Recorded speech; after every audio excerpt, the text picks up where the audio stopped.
ഇറാൻ്റെ മിസൈൽ പരീക്ഷണങ്ങളൊക്കെയും തലവേദന സൃഷ്ടിച്ചുകൊണ്ടിരിക്കുകയാണ് ഇസ്രായേലിനെ സംബന്ധിച്ചിടത്തോളം. അതുമായി ബന്ധപ്പെട്ട ഏറ്റവും പ്രധാനപ്പെട്ട വാർത്തയാണ് ഇപ്പോൾ ലോകം ചർച്ച ചെയ്തുകൊണ്ടിരിക്കുന്നത്. കോർപ്പസ് എന്ന് പറയുന്ന പ്രത്യേകതരം സംവിധാനങ്ങളും ഡ്രോൺ സംവിധാനങ്ങളൊക്കെ വികസിപ്പിച്ച് അതിൻ്റെ വിന്യാസം നടത്തുകയും അതിൻ്റെ പരീക്ഷണ അടിസ്ഥാനത്തിലുള്ള അഭ്യാസങ്ങൾ നടത്തുകയും ചെയ്യുന്നത് വളരെയേറെ ആശങ്കപ്പെടുത്തുന്നുണ്ട് എന്നുള്ളത് അമേരിക്കയുടെ ട്രംപിനോട് ഇസ്രായേൽ പറഞ്ഞതായിട്ട് റിപ്പോർട്ട് പുറത്തു വന്നിട്ടുണ്ട്. ചാനലിൽ ആ വാർത്ത നമുക്ക് കാണാൻ പറ്റും, BBC-ലാന്ന് തോന്നുന്നു.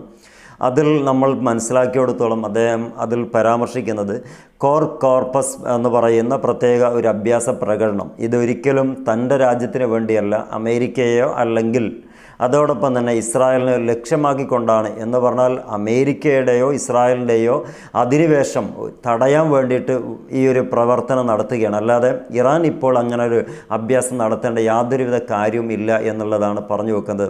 അതിനെ വരെ തെളിവായി പറയുന്നത് ഈ അടുത്താണ് ഒരു അഭ്യാസ പ്രകടനങ്ങളൊക്കെ കഴിഞ്ഞത്. വീണ്ടും ഇറാൻ ഇങ്ങനെ എന്തിനാ ഈ അഭ്യാസ പ്രകടനങ്ങളുമായിട്ട് നടത്തുന്നത്? അത് പ്രകോപനപരമാണെന്ന് നമ്മൾ ധരിക്കുകയാണ്. ഇങ്ങനെ ഇനിയും നിങ്ങൾ അഭ്യാസം നടത്തുകയാണെങ്കിൽ പ്രകോപനം വീണ്ടും തുടരുന്നു എന്നതിൻ്റെ അടിസ്ഥാനത്തിൽ ഒരു സമാധാന അന്തരീക്ഷം പുനഃസൃഷ്ടിക്കാൻ വേണ്ടി ഞങ്ങൾ അറ്റാക്ക് ചെയ്തേക്കുമെന്നുള്ള ഒരു ഇൻ്റലിജൻസ് റിപ്പോർട്ടാണ് അമേരിക്കക്ക് കൈമാറിയിട്ടുള്ളത് എന്ന് ഒരു ആക്സസിലൂടെ കിട്ടിയ മാധ്യമ വാർത്തയാണ് ഇപ്പോൾ വന്നിട്ടുള്ളത്.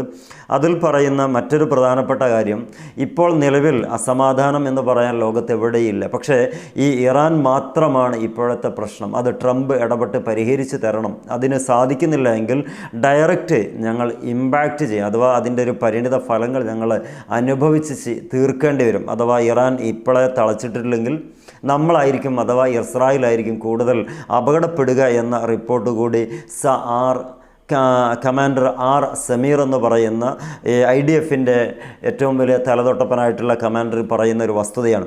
അതുമാത്രമല്ല US സെൻട്രൽ കമാൻഡറുമായിട്ട് കൂപ്പറായിട്ട് സംസാരിച്ച വിഷയത്തിൽ തന്നെ കൂടുതൽ ആശങ്കയും ഈ അഡ്മിറൽ സമീർ എന്ന് പറയുന്ന കക്ഷി വെളിപ്പെടുത്തുകയും ചെയ്തിട്ടുണ്ട്. കാര്യം നിങ്ങൾ അറിയുന്ന കാര്യങ്ങളും ഞങ്ങൾ അറിയുന്ന കാര്യങ്ങളും എന്ന് പറഞ്ഞിട്ടുള്ള ആർട്ടിക്കിലുള്ളത്.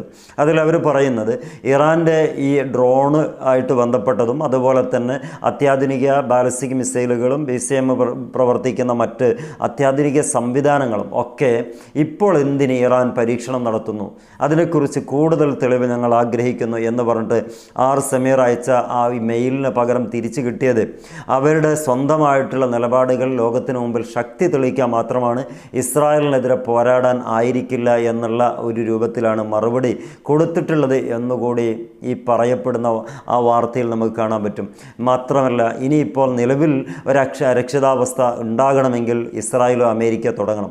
ഇറാൻ നേരത്തെ പ്രസ്താവിച്ച് കഴിഞ്ഞിട്ടുണ്ട്, ഞങ്ങളെ കയ്യിൽ നിന്ന് ഒരു കയ്യബദ്ധം വരില്ല.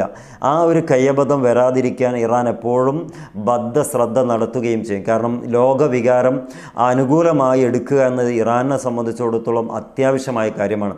ഇസ്രായേലിനെ സംബന്ധിച്ചിടത്തോളം നൊന്തതിൻ്റെ തിരിച്ചു കൊടുക്കൽ, വേദനിച്ചതിൻ്റെ തിരിച്ചു കൊടുത്തുന്ന ആശ്വാസ വാക്കുകൾ പറയാൻ ഇതുവരെ സാധിച്ചിട്ടില്ല. 12 ദിവസം കൊണ്ട് അങ്ങേയറ്റം തകർന്നു പോയ ഇസ്രായേലിനെ ഇപ്പോൾ കെട്ടിപ്പടുത്ത് കൊണ്ടുവരുന്നുണ്ടെങ്കിൽ പോലും അതിൽ തിരിച്ചടി എപ്പോഴും കൊടുക്കണമെന്നുള്ള ഒരു അവസ്ഥയിലാണ് ഇസ്രായേൽ പോകുന്നത്.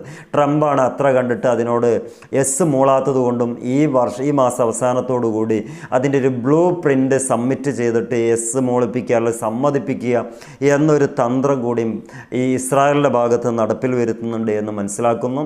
എന്താണെങ്കിലും ഇറാൻ വളരെ നന്നായിട്ട് യശസ്സാർന്ന ഒരു രാജ്യത്തിൻ്റെ എല്ലാ ത്വരിതപ്പെടുത്തലുമായിട്ട് മുന്നോട്ട് പോകുന്നുണ്ട്. ഇസ്രായേലാണെങ്കിൽ തക്കം പാർത്തിരിക്കുന്ന രീതിക്ക് അവർ വെയിറ്റ് ചെയ്യുന്നുണ്ട്. ആരുടെ കയ്യിൽ നിന്ന് അപകടം വരുമെന്ന് ചോദിച്ചാൽ ഇസ്രായേലിൻ്റെ കയ്യിൽ നിന്ന് അപകടം വരാൻ സാധ്യതയുണ്ട്.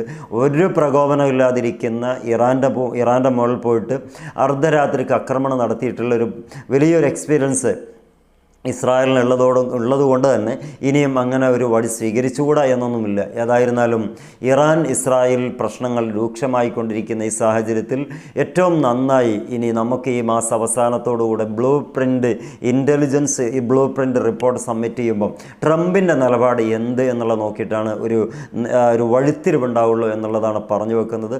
കാത്തിരുന്ന് കാണാം മറ്റൊരു വിശേഷമായി. എല്ലാവർക്കും നന്ദി.